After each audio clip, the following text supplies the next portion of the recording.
নেতৃত্ব দিয়েছে, এই গণ অভ্যুত্থানে অংশগ্রহণ করেছে, তারা কিন্তু কেউ নিস্তার পাবে না। প্রতীকী ফাঁসির ব্যবস্থা করা হয়েছে যারা ফেসিবাদ এবং ফেসিবাদের দোষর, যারা 16টি বছর বাংলাদেশের মানুষকে নির্যাতন করে, নিষ্পেষণ করে, মানুষের মৌলিক অধিকার, কথা বলার অধিকার, তাদের সভা সমাবেশের অধিকারকে কেড়ে নিয়েছিল সেই ফেসিবাদী আওয়ামী লীগ এবং তাদের দোসরদের আজকে আমরা ছাত্র জনতার পক্ষ থেকে প্রতীকী ফাঁসির ব্যবস্থা করেছি। আমরা চাই রাষ্ট্র যাতে আমাদের এই প্রতীকী ফাঁসিকে দেখে তারা অতি দ্রুত এই ফেসিবাদ এবং ফেসিবাদের দোসরদের বিচার কায়েম করে ফাঁসির ব্যবস্থা করে। কারণ আপনারা জানেন বাংলাদেশে যে 5 আগস্ট আমাদের 2000 ভাই জীবন দিয়েছে, 50,000-এর মতো আমাদের ভাই বোন আহত হয়েছে, তাদের একটা দাবি ছিল ফেসিবাদকে এই দেশ থেকে নির্মূল করা।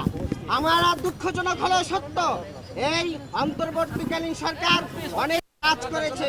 ফ্যাসিবাদের প্রতীকী ফাঁসি কর্মসূচি দেওয়া হয়েছে যেই উদ্দেশ্যে, সেটি হচ্ছে যারা এই গণহত্যা করেছে, গুম খুন করেছে, গণতন্ত্রকে ধ্বংস করেছে, মানবাধিকার লঙ্ঘন করেছে, লুটপাট করেছে এবং যারা তাদের তল্পি বাহক হিসেবে কাজ করেছে, সেই আওয়ামী লীগ, জাতীয় পার্টি সহ, জাসদ সহ, ওয়ার্কার্স পার্টি সহ সেই সমস্ত রাজনৈতিক দলের রাজনৈতিক অপতৎপরতাকে নিষিদ্ধ করতে হবে। অনতি বিলম্বে এই যে দলের যারা নেতাকর্মীরা, বিশেষ করে যারা এমপি হয়েছে, মন্ত্রী হয়েছে, এই গুম খুম হত্যা লুটপাটের মাস্টার মাইন্ড ছিল, তাদেরকে গ্রেফতার করতে হবে।